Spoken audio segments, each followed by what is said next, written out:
Congress party ఇచ్చిన హామీ మేరకు అధికారంలోకి వచ్చాక దేశవ్యాప్తంగా కులగణన చేస్తామని తెలిపారు మంత్రి పొన్నం ప్రభాకర్. ఖైరతాబాద్లోని మోక్షగుండం విశ్వేశ్వరయ్య భవన్లో పూలే జయంతి ఉత్సవ కమిటీ ఆధ్వర్యంలో పూలే జయంతి వేడుకలు నిర్వహించారు. వేడుకల్లో పాల్గొని పూలేకు నివాళులర్పించారు పొన్నం. బడుగు బలహీన వర్గాలు జ్యోతిబా పూలేను దేవుడిగా పూజించాలన్నారు. బీసీలకు న్యాయం చేయడమే కాంగ్రెస్ పార్టీ లక్ష్యమని తెలిపారు మంత్రి. నా మీద విశ్వాసం పెట్టండి, ప్రభుత్వం మీద విశ్వాసం పెట్టండి.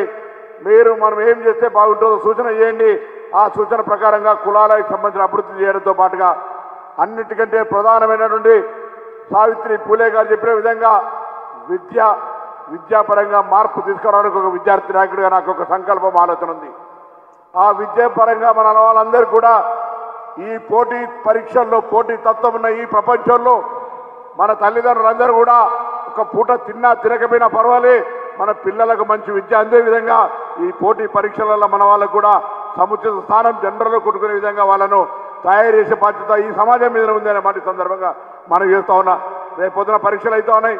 కుల సంఘాలకు సంబంధించి ఆర్థికంగా ఉన్న వాళ్ళు ఆ కుల సంఘాల్లో ఉన్నటువంటి వాళ్ళందరూ కూడా అనేకమైనటువంటి శిక్షణ ఇచ్చి రేపు పొద్దున పోటీ పరీక్షల లోపల మన వాళ్ళే ఎక్కువ సంపాదించుకునే విధంగా